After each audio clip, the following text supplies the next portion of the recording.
Welcome to Business Insight. I'm Peter Marx, and my guest is Jeffrey S. Davis. He's the president of Mage LLC.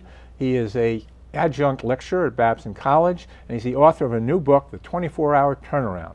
Jeffrey, pleasure to have you with us. Thank you for inviting me. Tell us a little bit about what your background has been. Well, you know, I grew up in an entrepreneurial family, and so I was put to work at about the age of 12 in factories doing factory work. Did factory work for many years, then worked for my stepfather in the food wholesale and distribution business, where I was a picker, a member of the Teamsters local in Montreal actually. Did that, had a degree in psychology and then some background in business, and then went and worked for two of the largest marketing firms in the world, working on marketing positionings and product launchings for companies like, for agencies, but with accounts like Avis, Quaker Oats, American Airlines, IBM, Ocean Spray. And also worked at a division of J&J in sales and sales management, and started my firm about 25 years ago with the purpose of really working with entrepreneurs to help them to understand how to get their business to the next level with a little bit less stress and a little bit easier to do, because I felt that, you know, entrepreneurs needed that kind of help and that assistance in being able to do that. Has it changed at all in the years since you started it? Well, just the way we offer our product or service has changed dramatically. And you know, I think the pace of change of technology, the way technology works, the complicated aspects of business, there's a complexity to business that wasn't there 25 years ago. And leaders need to understand how to deal with that complexity and integrate change at a much faster pace than they ever did before. And that alone has changed, I think, the whole playing surface. And what prompted you to write The 24-Hour Turnaround? Well, I think it was the convergence of a few events in my life. First of all, having worked for, you know, over 35 years for entrepreneurs, and I've really been a practitioner working with over 700 companies, it really sort of, and been reading all the time, and I felt that a lot of books that came out were really focused on people who are looking for tenureship from schools, or people who are trying to win some kind of Nobel Prize in economics or something. And I felt people really weren't talking to entrepreneurs in a way that was accessible to them. I also felt I had had a bout of cancer, and the economy was crashing 3 years ago, and I really wanted to get a message out that for companies that wanted to succeed in this economy, it probably wasn't as difficult as they thought it was. And I picked 6 companies to write the book about that are in 3 countries, 6 different industries. I interviewed all of them with my co-author, Mark Cohn, and they were all— How did you pick them? How did I pick them? Yeah. Really, because I thought their stories were interesting, that they had been successful in their industries, that I wanted to show some kind of, again, diversity of companies, because a lot of people will say to us over the years, well, you know, our industry is different and our business is different. And the interesting thing about these 6 entrepreneurs, 6 different size companies, as I said, 3 countries, 6 industries, and each one, if you peel away the surface, did the same things that made them successful. And so what we're saying is, if you do the right things, it really doesn't make a difference what industry you're really in. Doing the right thing is the right thing. And you mentioned tough times. Right. What makes it tough times for entrepreneurs? Well, you know, the government wasn't helping small and medium-sized business, the medium-sized market 3 years ago. And I still think today they've basically abandoned that marketplace. I think that the political system is really catering to large corporations that are funding their campaigns, and 90% of all job growth in the United States comes from the small, medium-sized entrepreneurial sector, and they're really not getting any benefit, and they're paying the bulk of the taxes. And so these companies were left, they were having trouble getting bank loans, and they really had to learn to go it alone. And so these were the companies that survived, and some of them who grew really did it despite the system. And I think that's what really shows something that's special about them. Just as an aside, what types of things should the government be doing differently to really put their efforts toward the entrepreneurial I don't want to get in ventures? trouble with anyone. I'm an equal opportunity offender. But I think that you know, some of the tax loopholes that exist for large corporations that don't exist for small corporations are not fair. If you look at the effective tax rate, small businesses are paying approximately 33% taxes, and companies like GE are paying 0%. And I really don't think that that's very fair. And so I think that those tax loopholes shouldn't be there. But that goes back to the whole funding of political campaigns. If the large corporations have the money to fund the campaigns, they're going to get the benefits back and forth. So it's sort of like one hand feeds the other. And small business isn't in that position to do that. But since job creation and the basis of our economy has always been small business, I think that the American government should really cater to the aspect of the society that's really built the country. and really give us the opportunity. And again, small business is where real self-expression happens, where real individuality happens. And I think you know that as well. Let's go a little bit into the meat of the book, and one person I thought was interesting was Ken Ferry. Tell us a little about him and his challenges and so forth. Well, I like to quote one of my other clients who read the book and said to me that Ken Ferry was his favorite. And I asked him, why Ken? Because Ken, when I wrote the book, wasn't necessarily, it didn't necessarily hit me as being my favorite in the book. And I said, why Ken? And he said, because most leaders are either a front of the house or the back of the house leader, which is, you know, from the restaurant trade, and that expression. And he said, what I like about Ken is that he's both a front of the house and back of the house leader, and that over his career he has learned to move from one side to the other based upon the needs of the organization. And he's been successful, very successful on both sides. And I think that's really what we liked about Ken, that he's a front of the house and back of the house guy, and also that he went into a business that was in the medical field. It wasn't making the growth objectives that they wanted to. And he also, this is a company that went public. Now, what was his background? Before he got there, what was he doing? And well, I consider Ken to be a professional executive. He's a for-hire sort of CEO of companies. And not everybody in the book is a for-hire CEO. Some of them, most entrepreneurs have started their own businesses. But Ken Ferry is a for-hire CEO who has an entrepreneurial perspective. He knows how to go into a company and how to build it.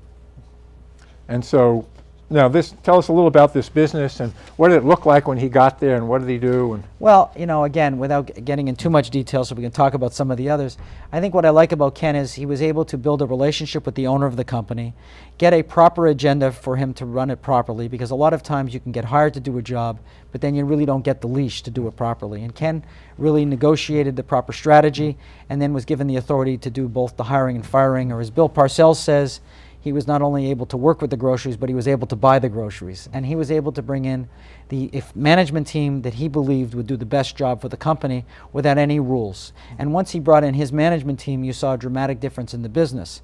And too many times entrepreneurs get too held back by trying to work with their management team. I mean, I've coached for, you know, over 35 years, and a lot of coaches don't necessarily like, you know, they're always enamored with the people they coach, and they always think people are capable of getting to the next level. But if you're a good coach, you really want to work with the stars, the people who are going to get better. The people who are not going to get better are not the people you want to work with, because they're the ones who are going to get you fired. You want to be able to work with people who want to improve the organization, want to look inward and improve themselves. And with Ken Ferry, he had a team that was more focused on doing the right thing than doing the thing that they've always done in the past. Now you have what you call the 24-hour turnaround principles. What are some of those that you think he embodies or he employed when he was doing this? Well, I think Ken, like all of the people in the book, have something that I think all leaders should consider, and not all business schools teach that.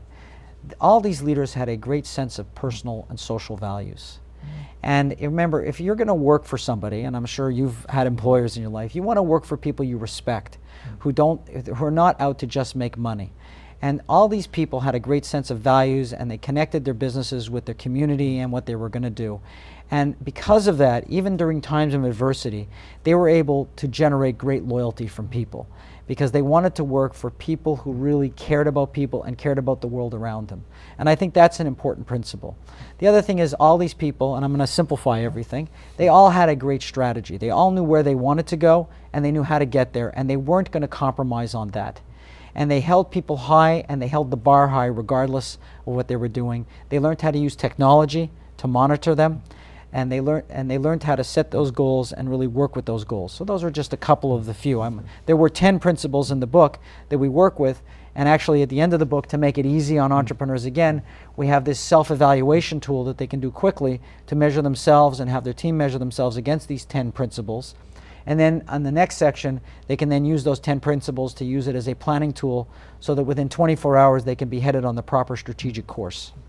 So Ken was one of my favorites. What's somebody who was one of your favorites? Well, that's like asking me if I like, you know, both my children say to me, I'm your favorite. So in front of all my, the people in my book, they're all my favorite. But so let me just touch a little bit upon some of them on the book. I really like Richard Cohn. I like Richard Cohn because Richard is a humble man. Now say what the Richard business Cohn is. is Classico Productions. It's a company in London, England. Richard never had any ambition or a family history of entrepreneurship. He had no ambition to be that. He worked for an event planning company in London, England, and all he wanted to do was a great job. And he felt his employer was compromising the work and the projects they were working on. So he left and started a project on his own, and today he's one of the fastest growing event planning companies in England. And it's all about quality for him. It's all about quality and people. And so I think what I like about it is it was never about the money for Richard. It was always about just doing great work. I have another fundamental interest in Joel Rabinowitz, Toronto, Canada. So just back to... Yeah, sorry. It doesn't matter where you are in the world, the principles still apply. Principles still apply for all of them. Okay. What I like about Joel is that Joel is basically the same person at 55 years old that he was at 5 years old. And that was in 1963. He heard Ed Sullivan talk. He heard Ed Sullivan say, "Ladies and gentlemen, the Beatles," and fell in love with the Beatles. And that took his life really on a magical mystery tour. And Joel followed that love of music and the Beatles into the licensing business and the rock and roll industry. Eventually became friends with Paul McCartney and Ringo Starr, and used that to become a serial entrepreneur in the licensing business. And I think, with people, you need to go with your passion. And Joel has found a way to use his passion and his love of music and being starstruck to build a whole career and build wealth for himself. I'm a big fan. We all wish that we could do that. Well, I think that's the key for all executives, to really find that passion. And that's another principle that they all had. They're all following their passion. Is this something that you would say you're born with, through experience, you're taught? How does one become that? Well, I think it's a little bit nature-nurture. I do think that entrepreneurs are born. They have a certain attitude. There's a willingness to take risks, to multitask, to do things. They don't have the same perspective on the world that employees have. But entrepreneurship can be taught. I believe that. And so since you're adjunct at Babson. Well, let's just look at it as it's like a fertilizer. That if you have a flower, you want to help it as much as you can. And I believe that with entrepreneurship, if you put the right fertilization on it, it can grow strong and it can grow multiple flowers. So that's the way I look at it. So it can be taught, but not to someone who really doesn't have those basic instincts. Do you think there's any lessons in your book for intrapreneurs? Entrepreneurs who are within a large organization? Oh, absolutely. Entrepreneurship is entrepreneurship, and it can happen in many fields, and it doesn't always have to happen in an organization. It can happen in music, it can happen in the arts, in lots of fields. If people are people who like to innovate and do new things and are willing to go into new areas, are intellectually inquisitive people, that's a form of entrepreneurship. So I think that can be helped and that can be nurtured. And you see that a lot in children. Children who are willing to take risk, who get themselves in trouble, they're more people who think a little bit more outside of the box. And you have to understand, even with children, how to develop those skills. What do you think about the future prospects for our nation in continuing to develop, nurture, or whatever, these kind of entrepreneurs?